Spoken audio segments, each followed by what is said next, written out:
الحمد لله رب العالمين والعاقبة للمتقين والصلاة والسلام على نبينا محمد وعلى آله وأصحابه أجمعين أما بعد فإن أصدق الحديث كتاب الله وخير الهدى هدى محمد صلى الله عليه وسلم وشر الأمور محدثاتها وكل محدثة بدعة وكل بدعة ضلالة وكل ضلالة في النار۔ حمد و ثنا ہو اللہ رب السماوات والارض کے لیے جو خالق کائنات ہے، اور درود و سلام نازل ہو اللہ کے پیارے نبی جناب محمد رسول اللہ صلی اللہ علیہ وسلم کی ذات گرامی پر، جنہیں بشیر و نذیر بنا کر بھیجا گیا۔ محترم ناظرین، آج ہم جس عنوان پر خطاب کرنے جا رہے ہیں وہ ہے عظمت صحابہ۔ یہ وہ لوگ تھے جو اسلام کی سربلندی کا عنوان ہے، یہ ایمان کی جان ہے، جنہوں نے اللہ تعالیٰ کے دین کی بالادستی کے لیے اور اللہ کے نبی جناب محمد رسول اللہ صلی اللہ علیہ وسلم کی محبت میں سب کچھ قربان کر دیا، اور اللہ کے نبی صلی اللہ علیہ وسلم کو اپنی جان، مال اور اپنی تمام چیزوں سے زیادہ چاہا، اور اللہ تبارک و تعالیٰ کا دین ان کے ہاتھوں پر غالب آیا۔ اللہ تعالیٰ سے وہ راضی ہوئے، اللہ ان سے راضی ہو گیا۔ اللہ تبارک و تعالیٰ نے قرآن مجید میں ارشاد فرمایا کہ والسابقون الاولون من المہاجرین والانصار، کہ جو پہلے سبقت کرنے والے مہاجرین اور انصار میں سے ہیں، اور جنہوں نے ان کی پیروی احسان کے ساتھ کی، اللہ ان سے راضی ہو گیا اور وہ اللہ سے راضی ہو گئے۔ اور اللہ نے ان کے لیے ایسی جنتیں تیار کی ہیں جن کے نیچے سے نہریں جاری ہیں، وہ ان جنتوں میں ہمیشہ رہیں گے، اور یہ بڑی کامیابی ہے۔ یہ سورہ توبہ کی آیت نمبر 100 ہے۔ اللہ تبارک و تعالیٰ نے یہاں مہاجرین و انصار کی خدمات کا اعتراف کیا ہے اور ان کو خوشخبری جنت کی سنائی ہے۔ یہ ان کے خدمات کا بدلہ ہے۔ اسی طرح اللہ تبارک و تعالیٰ نے قرآن مجید میں سورہ فتح کی آیت نمبر 18 میں ارشاد فرمایا کہ لقد رضی اللہ عن المؤمنین اذ یبایعونک تحت الشجرۃ فعلم ما فی قلوبہم فانزل السکینۃ علیہم واثابہم فتحا قریبا، کہ جو لوگ درخت کے نیچے آپ کے ہاتھ پر بیعت کر رہے تھے مومنوں میں سے، اللہ تبارک و تعالیٰ ان سے راضی ہو گیا۔ اللہ نے ان کے دلوں میں جو کچھ تھا اس کو جان لیا، تو ان کے اوپر سکینت نازل فرمائی اور انہیں قریبی فتح سے اللہ تبارک و تعالیٰ نے نوازا، اور بہت سا مال غنیمت اللہ تبارک و تعالیٰ نے ان کو عطا فرمایا۔ یہاں بھی اللہ تبارک و تعالیٰ نے صحابہ کرام رضوان اللہ تعالیٰ علیہم اجمعین سے اپنی رضامندی کا اظہار فرمایا، اور نبی کائنات علیہ الصلوۃ والسلام نے ارشاد فرمایا کہ لا يدخل النار احد بايع تحت الشجرۃ۔ مسلم شریف کی روایت ہے، احمد، ترمذی اور ابو داؤد نے بھی اسے روایت کیا، اور دیگر لوگوں نے بھی، کہ جس نے درخت کے نیچے نبی کائنات علیہ السلام کے ہاتھ پر بیعت کی وہ جہنم میں داخل نہیں ہوگا۔ یہ اللہ تبارک و تعالیٰ کی طرف سے انعام ہے ان صحابہ کو جنہوں نے اللہ کے نبی جناب محمد رسول اللہ صلی اللہ علیہ وسلم کے ہاتھ پر بیعت کی، اور یہ بیعت موت پر بیعت تھی کہ ہم اللہ کے نبی جناب محمد رسول اللہ صلی اللہ علیہ وسلم کی آواز پر اپنی جانیں قربان کر دیں گے، اور آخری دم تک نبی کائنات جناب محمد رسول اللہ صلی اللہ علیہ وسلم کے ساتھ لڑتے رہیں گے۔ اللہ تبارک و تعالیٰ ان سے راضی ہو گیا۔ حضرت عبداللہ ابن مسعود رضی اللہ تعالیٰ عنہ نے بڑی پیاری بات صحابہ کرام رضوان اللہ تعالیٰ علیہم اجمعین کے متعلق فرمائی کہ ان اللہ نظر فی قلوب العباد فوجد قلب محمد صلی اللہ علیہ وسلم خیر قلوب العباد، کہ اللہ تبارک و تعالیٰ نے بندوں کے دلوں میں دیکھا تو سب سے بہتر دل بندوں میں محمد رسول اللہ صلی اللہ علیہ وسلم کا دل ملا، فاصطفاہ لنفسہ فابتعثہ برسالتہ، تو اللہ نے محمد رسول اللہ صلی اللہ علیہ وسلم کو اپنے لیے چن لیا اور انہیں اپنی رسالت سے نوازا۔ ثم نظر فی قلوب العباد بعد قلب محمد صلی اللہ علیہ وسلم فوجد قلوب اصحابہ خیر قلوب العباد فجعل وزراء نبیہ یقاتلون علی دینہ۔ پھر اللہ تبارک و تعالیٰ نے بندوں کے دل میں دیکھا تو سب سے بہتر دل محمد رسول اللہ صلی اللہ علیہ وسلم کے صحابہ کا پایا، تو اللہ تبارک تعالیٰ نے نبی کائنات علیہ الصلوۃ والسلام کی وزارت کے لیے ان کو چن لیا۔ اس روایت کو مسند احمد میں ذکر کیا گیا ہے، طبرانی نے الکبیر میں روایت کیا ہے، اور بہقی نے الاعتقاد میں، علامہ البانی نے اس کو حسن قرار دیا ہے۔ شرح عقیدۃ الطحاویہ کی تخریج میں حضرات گرامی، یہ بہت بڑا اعزاز ہے صحابہ کرام کو جو عطا کیا گیا، اور یہی نہیں کہ ان کا ذکر صرف قرآن مجید میں کیا گیا اور رضامندی کا اظہار قرآن مجید میں کیا گیا، بلکہ یہ ان کا امتیاز ہے کہ سابقہ کتب میں بھی ان کا تذکرہ کیا گیا۔ اللہ تبارک و تعالیٰ نے پہلے ہی سے ان کے بارے میں بتایا کہ محمد رسول اللہ صلی اللہ علیہ وسلم اس دنیا میں تشریف لائیں گے تو ان کو ایسے صحابہ ملیں گے۔ قرآن مجید میں ارشاد فرمایا اللہ تبارک و تعالیٰ نے سورہ فتح کی آیت نمبر 29 میں محمد رسول اللہ صلی اللہ علیہ وسلم کا وصف بیان کرنے کے بعد یہ کہا گیا کہ یہ ان کی مثال ہے تورات میں اور انجیل میں۔ امام نسائی رحمۃ اللہ علیہ نے ذکر فرمایا، ان سے صحابہ کے بارے میں پوچھا گیا کہ بعض لوگ امیر معاویہ رضی اللہ تعالی عنہ کو برا بھلا کہتے ہیں، تو انہوں نے یہ فرمایا تھا کہ جو آدمی دروازہ کھٹکھٹاتا ہے وہ گھر میں داخل ہونا چاہتا ہے، اور جو صحابہ پر حملہ کرتا ہے وہ اسلام پہ حملہ کرتا ہے۔ سلف نے یہ بتایا کہ صحابہ کرام علیہ الصلوۃ والسلام کے ذریعہ دین ہم تک پہنچا ہے۔ اگر کوئی نعوذ باللہ من ذالک یہ کہتا ہے کہ صحابہ غلط تھے اور صحابہ جھوٹ بولتے تھے، تو مطلب یہ ہوا کہ جو دین ہم تک پہنچا ہے وہ جھوٹوں کے واسطے سے پہنچا ہے، العیاذ باللہ۔ اس دین کا کیا اعتبار ہوگا؟ جن کی صداقت کی گواہی اللہ تبارک و تعالیٰ نے دی اور جن کے متعلق نبی کائنات علیہ الصلوۃ والسلام نے بڑی بڑی تعریفیں فرمائیں، ان کے بارے میں اگر کوئی غلط زبان استعمال کرتا ہے تو وہ اس کی بدبختی۔ اللہ کے نبی صلی اللہ علیہ وسلم فرماتے ہیں، آپ کا اعلان ہے کہ خیر امتی قرنی ثم الذین یلونہم ثم الذین یلونہم، کہ اس دنیا میں سب سے بہتر جو لوگ ہیں وہ میرے زمانے کے لوگ، پھر اس کے بعد جو اس سے متصل ہے، پھر اس کے بعد جو اس سے متصل ہے۔ اللہ کے نبی جناب محمد رسول اللہ صلی اللہ علیہ وسلم کی حدیث بخاری نے حضرت عمران ابن حسین کے ذریعہ روایت کی ہے۔ اسی طرح اللہ کے نبی صلی اللہ علیہ وسلم نے فرمایا کہ اصحابی امنۃ لامتی اذا ذهب اصحابی اتی امتی ما توعد۔ یہ روایت مسلم شریف کی ہے کہ میرے صحابہ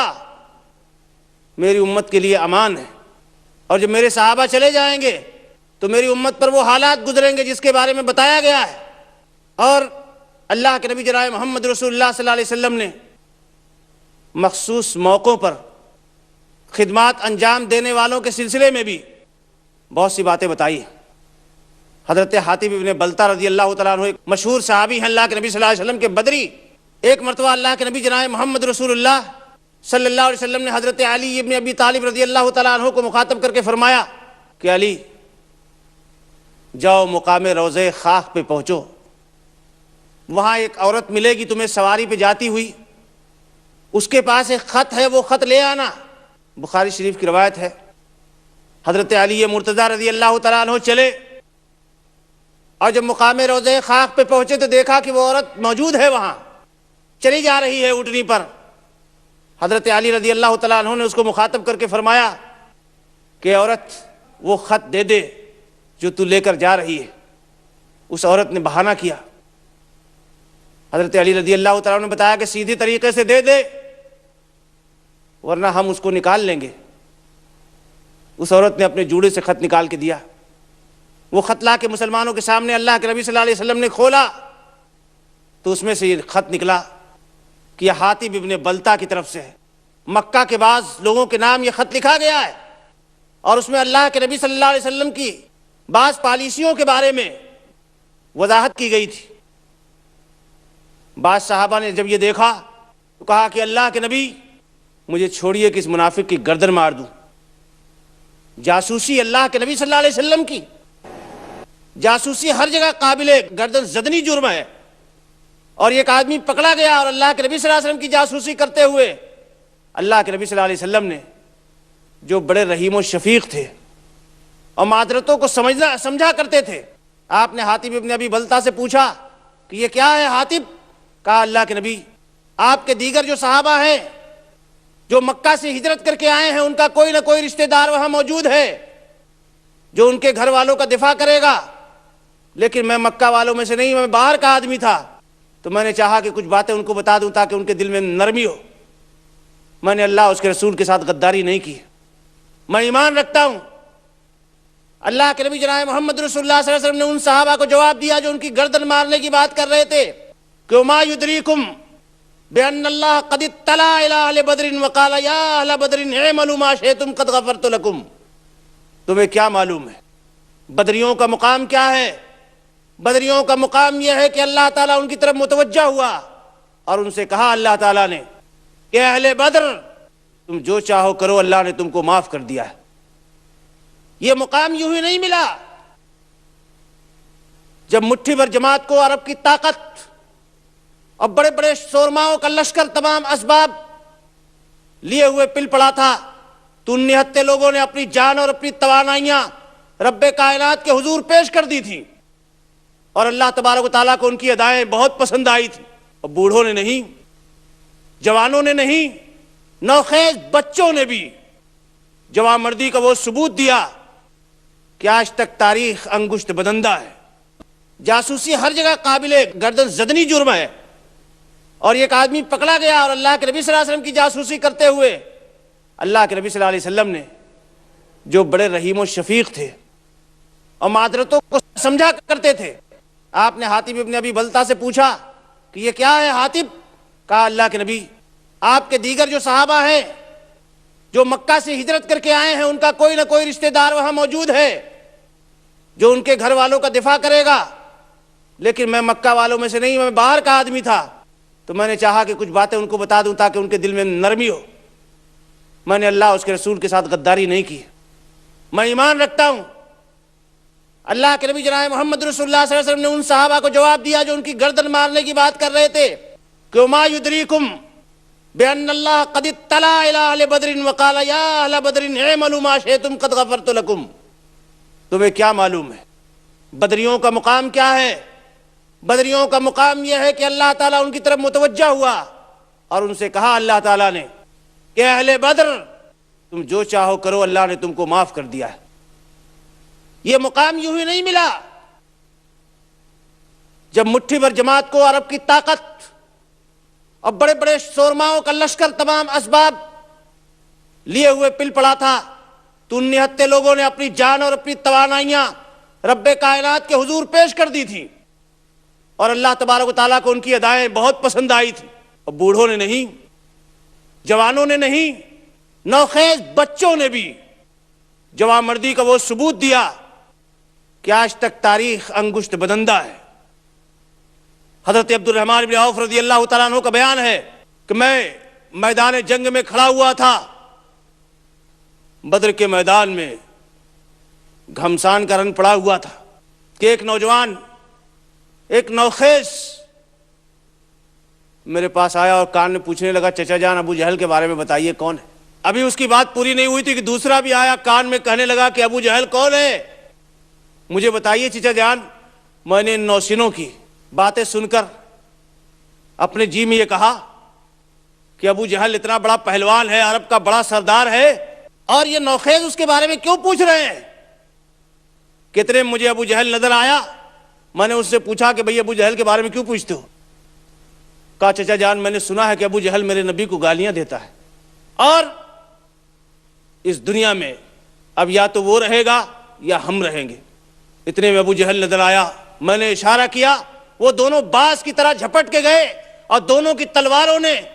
ابو جہل کو چاٹ لیا۔ پتہ نہیں کتنی دیر میں ابو جہل زمین پہ آ رہا، جو نبی کائنات کو گالی دیتا ہے۔ صحابہ کے بچوں نے بھی یہ گوارا نہیں کیا کہ جب تک ان کی سانس چلتی ہو نبی کی شان میں کوئی آنچ آئے۔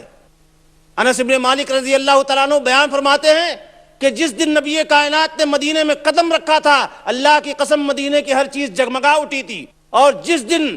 ہم نے آپ کو دفن کیا ہے،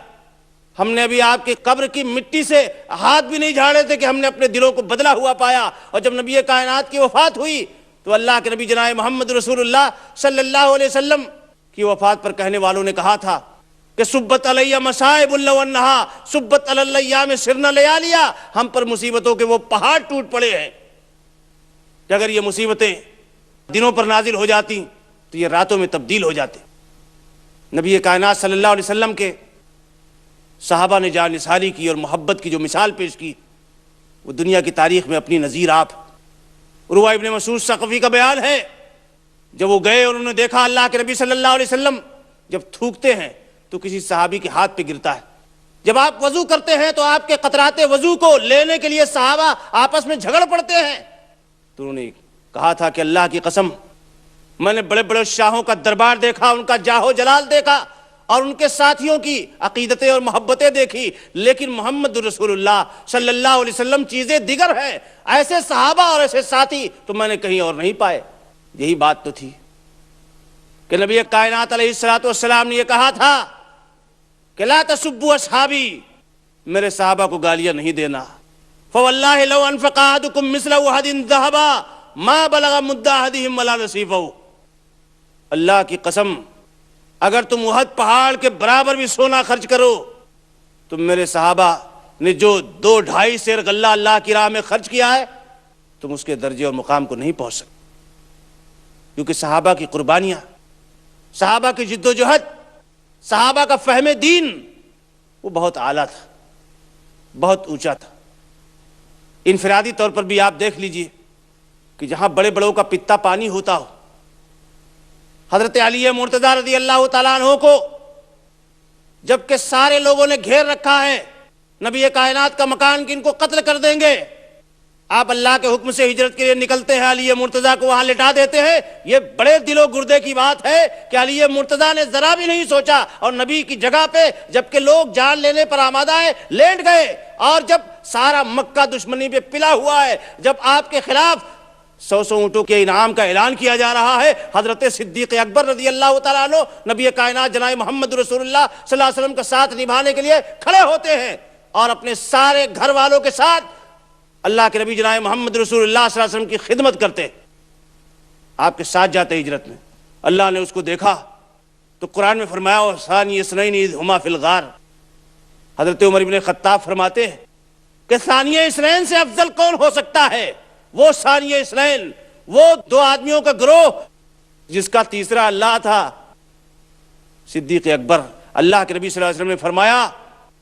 کہ صدیق اکبر کے مال نے مجھے جتنا نفع پہنچایا دنیا میں کسی کے مال نے مجھے نفع نہیں پہنچایا۔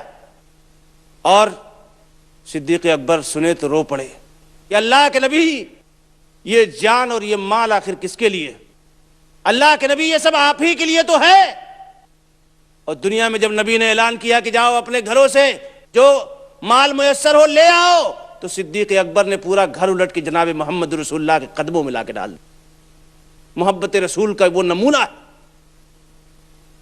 اور فاروق اعظم، اللہ کے نبی جناب محمد رسول اللہ صلی اللہ علیہ وسلم فرمایا کہ لو راک الشیطان سالکا فجا سلک فجا غیر فجک، اے عمر ابن خطاب تیرا مقام مرتبہ یہ ہے اور تیری ہیبت کا عالم یہ ہے کہ شیطان جب کسی راستے سے تجھے گزرتا ہوا دیکھتا ہے تو وہ راستہ چھوڑ کے بھاگ جاتا ہے۔ اور عثمان بن عفان رضی اللہ تعالیٰ عنہ سے جب تنگی کا زمانہ تھا اور غزوے میں اللہ کے نبی نے فرمایا کہ غزوے کی تیاری کے لیے چندہ دیا جائے، تو عثمان رضی اللہ تعالیٰ عنہ نے 1000 دینار دیا۔ اللہ کے نبی بار بار اس کو لے کے الٹتے پلٹتے تھے اور فرماتے تھے کہ آج کے بعد عثمان جو بھی کچھ کریں ان کو کوئی نقصان پہنچنے والا نہیں۔ اور علی مرتضیٰ رضی اللہ تعالیٰ عنہ کے بارے میں اللہ کے نبی صلی اللہ علیہ وسلم نے فرمایا تھا خیبر کے موقع پر کہ آج میں جھنڈا اس کے ہاتھ میں دوں گا کہ جس کے ہاتھ پہ اللہ فتح دے گا، اور وہ اللہ اس کے رسول سے محبت کرتا ہے اور اللہ اس کے رسول سے محبت کرتے ہیں۔ اور یہ ان کی قربانیوں کا نتیجہ ہے کہ انہوں نے اپنا مال، اپنی توانائیاں اور اپنی زندگی کا سب کچھ انہوں نے نبی کائنات علیہ الصلوۃ والسلام کے احکام پر اور دین کی محبت پر دنیا کی کسی چیز کو ترجیح نہیں دی۔ اللہ تبارک و تعالیٰ نے حکم دیا ماں باپ کی فرما برداری کا، انہوں نے اس میں بے نظیر مثالیں قائم کی، لیکن جب ماں باپ کے تقاضے اور مطالبے محمد رسول اللہ صلی اللہ علیہ وسلم کے دین اور اللہ اس کے رسول کی محبت کے تقاضوں سے ٹکرائے تو انہوں نے ماں باپ کی پرواہ نہیں کی، بیوی بچوں کی پرواہ نہیں کی، اور سب کو چھوڑ کر اللہ تبارک و تعالیٰ کے حکم پر اپنی گردنیں جھکا بھی دی، کٹا بھی دی، اور اپنا سب کچھ اللہ کی راہ میں لٹا بھی دیا۔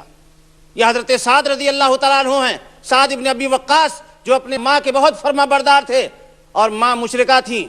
انہوں نے یہ کہا کہ سعد، تو بڑی ماں کی فرما برداری کا دعویٰ رکھتا ہے، میں تجھ سے کہتی ہوں کہ محمد کا دین چھوڑ دے صلی اللہ علیہ وسلم، اور اگر تو نے نہیں چھوڑا تو میں کھانا نہیں کھاؤں گی۔ اور انہوں نے کئی دن تک زبردستی لوگ ڈنڈے سے منہ کھول کھول کے کھانا ڈالتے تھے، گھر والے، وہ کہتی تھی نہیں میں نہیں کھاؤں گی، میں مر جاؤں گی۔ تو یہ زندگی بھر سعد کے لیے عار ہوگا کہ اس نے اپنی ماں کی بات نہیں مانی اور ماں بھوکی مر گئی۔ حضرت سعد نے کہا کہ ماں، میں تجھے بہت مانتا ہوں، لیکن یہ جان لے کہ ایک نہیں، اگر تیرے پاس 100 جانیں ہوتی اور ایک ایک کر کے تیری ہر جان چلی جاتی، سب قربان ہو جاتا،